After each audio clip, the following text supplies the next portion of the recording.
One महोत्सव के साथ ही आज की तिथि का अपना महत्व है। भारत के ज्ञान की परंपरा के प्रतीक भगवान वेदव्यास की जन्मतिथि भी है। व्यास पूर्णिमा गुरु पूर्णिमा के रूप में विख्यात है। भारत की श्रेष्ठ ज्ञान की परंपरा के प्रति कृतज्ञता ज्ञापित करने की तिथि और पर्व गुरु पूर्णिमा के साथ ही वन महोत्सव का यह अद्भुत संगम आज पूरे प्रदेश में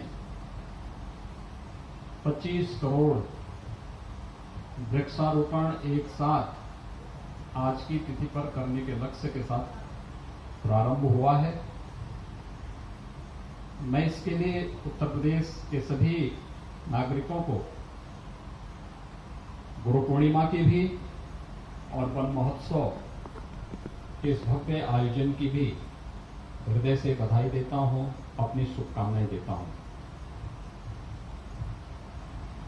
वैश्विक महामारी कोरोना के दौरान भी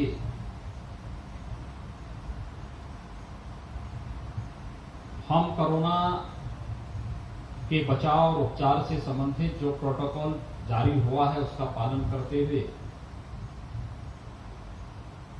इस महाअभियान में भागीदार बन सकते हैं।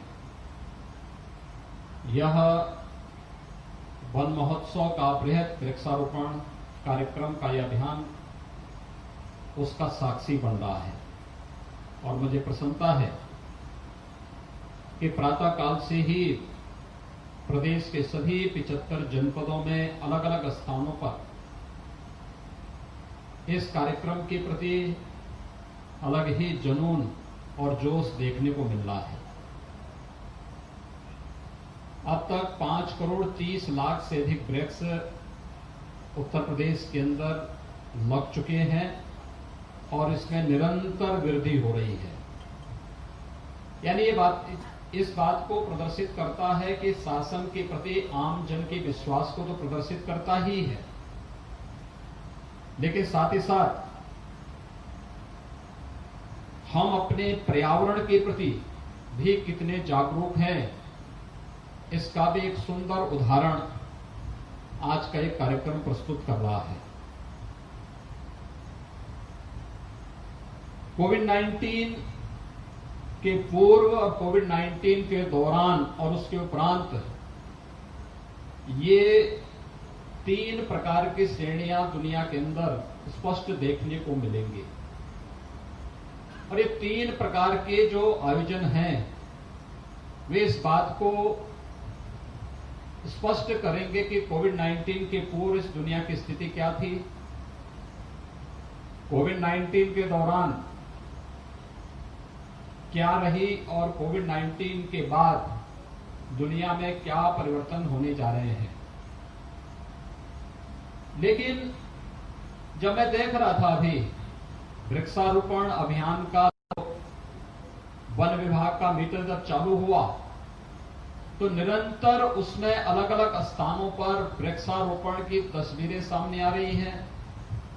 वृक्षारोपण के प्रति लोगों के जोश को देखते हुए बनता है, लेकिन साथ साथ हमें वैश्विक महामारी से भी लड़ना है, सोशल डिस्टेंसिंग का भी पालन करना है, ये भी स्पष्ट दिखाई दे रहा है।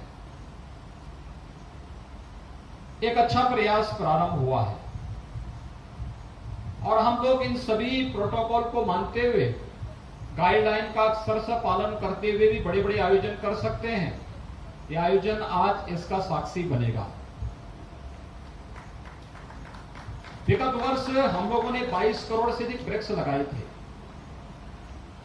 और 22 करोड़ से अधिक वृक्ष लगाने के बाद एक एक वृक्ष की जियो टैगिंग की जाती है और जियो टैगिंग के माध्यम से वह सुरक्षित रह सके इसकी समीक्षा होती है। समीक्षा होने के बाद जितने वृक्ष मरते हैं अगले वर्ष फिर उन स्थानों पर नए वृक्ष लगाने के लक्ष्य के साथ एक कार्यक्रम प्रारंभ भी होता है। इससे पहले वर्ष यानी विगत वर्ष हम लोगों ने 22 करोड़ से अधिक वृक्षारोपण का कार्यक्रम किया था।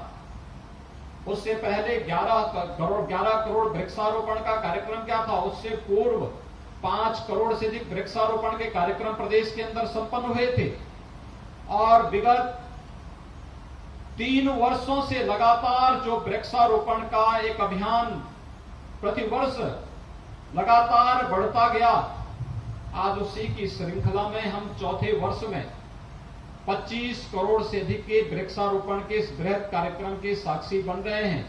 इस बृहद कार्यक्रम के साथ जुड़कर के न केवल प्रकृति के प्रति बल्कि अपने पर्यावरण के प्रति हम सब जागरूक होकर के इसके संरक्षण के लिए अपना योगदान देंगे। आज इस बात का गवाह भी उत्तर प्रदेश बन रहा है। उत्तर प्रदेश प्रकृति और परमात्मा की असीम कृपा का पात्र रहा है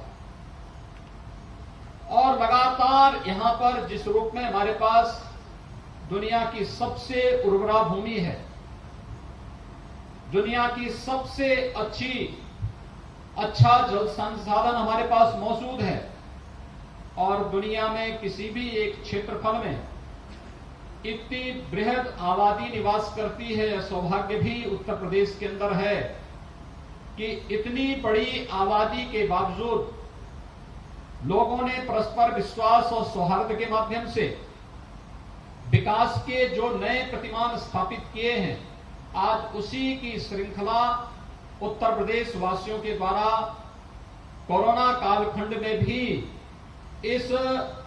उन सभी गाइडलाइन का पालन करते हुए वृक्षारोपण इस अभियान का साक्षी बनकर के इसमें प्रत्यक्ष रूप से भागीदार बनकर के इस कार्यक्रम को आगे बढ़ाने का कार्य किया जा रहा है। आदरणीय प्रधानमंत्री जी की प्रेरणा से हम लोगों ने जब पहली बार वृक्षारोपण के कार्यक्रम को आगे बढ़ाया था, हम लोगों ने लक्ष्य रखा था अलग अलग जगहों पर कौन ऐसे क्षेत्र हैं जहां पर लोगों के मन में इसके प्रति जिज्ञासा न हो। वहां पर हर एक व्यक्ति को प्रयास किया गया था कि वे लोग एक एक वृक्ष लगाएं और देखते ही देखते हम लोगों ने देख महसूस किया कि प्रत्येक नागरिक वृक्षारोपण के प्रति अत्यंत जागरूक है, चाहे वह नवग्रह वाटिका का हो, नक्षत्र वाटिका का हो या फिर इसी प्रकार से अन्य प्रकार की वाटिकाओं के माध्यम से लोगों को पर्यावरण के प्रति जागरूक करने का कार्यक्रम रहा हो या प्रकृति के माध्यम से हम पोषक तत्वों को कैसे प्राप्त कर सकते हैं, सृजन उसका एक उदाहरण है। उत्तर प्रदेश में विगत 3 वर्ष के दौरान आदरणीय प्रधानमंत्री जी के मार्गदर्शन में हम लोगों ने 30 लाख से अधिक गरीब परिवारों को प्रधानमंत्री आवास उपलब्ध करवाए हैं। इन 30 लाख परिवारों के घर में एक एक सैजन का पौधा भी लग सके, यह एक बृहद कार्यक्रम विगत वर्ष हम लोगों ने किया। मुझे प्रसन्नता है कि ज्यादातर परिवारों ने सैजन का पौधा लगाया और सैजन का वृक्ष लगाने के बाद जिन लोगों ने उसकी देखभाल की वो तेजी के साथ वृद्धि कर रहा है। 3 वर्ष के अंदर 3 वर्ष में जब वह वृक्ष फली देने लगेगा और उसकी फली का सेवन अगर वो परिवार करता है तो आप देखना तमाम प्रकार के कुपोषण से मुक्त करने में भी इसकी एक बड़ी भूमिका हो सकती है। अपने आप में प्रकृति के पास सब कुछ है। आखिर आपने देखा होगा कोरोना कालखंड में पूरे देश और पूरी दुनिया ने भारत के प्राचीन आयुर्वेद की शरण में जाकर के अपने इम्यूनिटी को बढ़ाने के लिए हमारे उन प्राचीन ऋषि परंपरा के उस ज्ञान को अंगीकार किया। उसकी शरण में ही पूरी दुनिया अंततः आई। आज घर घर में काढ़ा बनता हुआ दिखाई देता है। मैं तो मानता हूं कि बहुत सारे लोग धीरे धीरे करके जो विभिन्न प्रकार के अन्य पेय की तरफ जाते थे, आज वे काढ़ा की तरफ जा रहे हैं, काढ़ा को ले रहे हैं। काढ़ा विशुद्ध रूप से हमारा प्राकृतिक औषधि के भंडार का एक न्यूनतम अंश है, लेकिन हमारी दिनचर्या का हिस्सा बन जाए ये आज हम सबको देखने को मिल रहा है।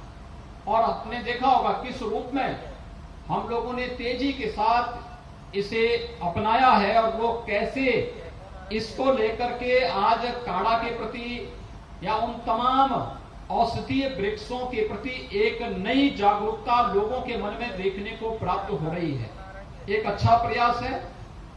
अगर हमें जीव सृष्टि को बचाना है तो हमें साथ साथ अन्य कार्यों के प्रति भी जागरूक होना पड़ेगा और यह एक बड़ा लक्ष्य हम सब लेकर के चलेंगे। इस विश्वास के साथ मैं आज के इस अवसर पर वन विभाग को, यद्यपि वन विभाग इसका नोडल विभाग है, लेकिन उत्तर प्रदेश सरकार के सभी विभाग इसके साथ जुड़े हुए हैं। सभी विभाग जुड़े हुए हैं। इसमें कृषि विभाग जुड़ा हुआ है, ग्राम्य विकास और पंचायती राज विभाग जुड़ा हुआ है, इसके साथ हमारे सड़क परिवहन से जुड़े हुए जितने विभाग हैं, चाहे वह पीडब्ल्यूडी हो, चाहे वह आरईएस हो, चाहे वह जो भी, सभी विभाग इसके साथ जुड़े हुए हैं। गृह विभाग भी, शिक्षा विभाग में भले ही छात्र छात्राओं को बड़ी संख्या में नहीं इसमें आमंत्रित किया गया, लेकिन हमारे एनएसएस, एनसीसी, स्काउट गाइड से जुड़े हुए स्वयंसेवकों को इसके साथ जोड़ करके इस बड़े कार्यक्रम को आगे बढ़ाने का कार्य किया गया है और सभी ने इस लक्ष्य को प्राप्त करने के लिए अपने स्तर पर नए सिरे से प्रयास प्रारंभ किया है। मुझे आज प्रसन्नता है कि हम केवल वृक्ष लगाए ना, बल्कि उसको बचाने के लिए भी हमारी अभी से तैयारी होनी चाहिए। विगत वर्ष हम लोगों ने 9 अगस्त को यह कार्यक्रम संपन्न किया था और मुझे प्रसन्नता है कि मैं विगत वर्ष ही कहा था कि कार्यक्रम हमारा वन महोत्सव के दौरान होना चाहिए। वन महोत्सव 1 से 7 जुलाई के बीच में संपन्न होता है और वन महोत्सव के अवसर पर आयोजित होने वाले इस कार्यक्रम में आज इतने बड़े पैमाने पर वृक्षारोपण का जो कार्यक्रम संपन्न हो रहा है, मुझे अत्यंत प्रसन्नता है कि देर शाम तक हम लोग 25 करोड़ का लक्ष्य प्राप्त करेंगे और पूरे इस वर्षाकालीन सत्र में वन विभाग ने 35 करोड़ से अधिक वृक्ष अपनी नर्सरी में स्वयं या फिर किसानों को प्रोत्साहित करके वहां पर उगाए हैं। उन्हें हम व्यवस्थित रूप से वृक्षारोपण के साथ जोड़ने का कार्य करेंगे, ये मुझे पूरा विश्वास है। इसके साथ ही बहुत सारी चीजें इस बार नए सिरे से देखने को मिल रही हैं। खासतौर पर कोरोना कालखंड के दौरान आदरणीय प्रधानमंत्री जी ने पीएम पैकेज की घोषणा की। पीएम पैकेज में कृषि के लिए भी एक बड़ी घोषणा उसमें हुई थी और पीएम पैकेज में जो घोषणा हुई थी, उसी पीएम पैकेज की घोषणा के अंतर्गत हर्बल प्लांट लगाने की तैयारी, गंगा और गोमती के तटवर्ती क्षेत्रों में बृहद पैमाने पर फलदार वृक्षारोपण करने की तैयारी। न केवल वन विभाग बल्कि उद्यान विभाग भी इसके साथ जुड़ करके इस कार्यक्रम को तेजी के साथ आगे बढ़ा रहा है।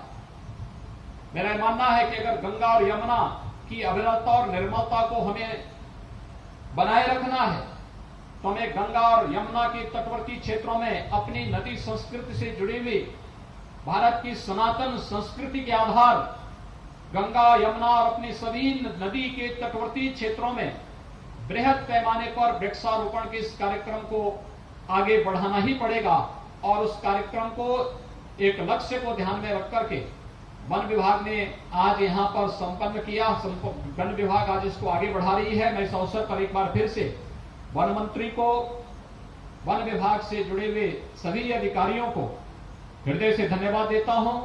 आप सभी सुधीजनों को जिन्होंने कोरोना कालखंड में भी प्रकृति और अपने पर्यावरण के प्रति इतनी जागरूकता दिखाई है, आप सबका मैं हृदय से अभिनंदन करता हूं। आप सबको एक बार फिर से गुरु पूर्णिमा और वन महोत्सव की हार्दिक बधाई देते हुए अपनी शुभकामनाएं देता हूं। धन्यवाद। जय हिंद।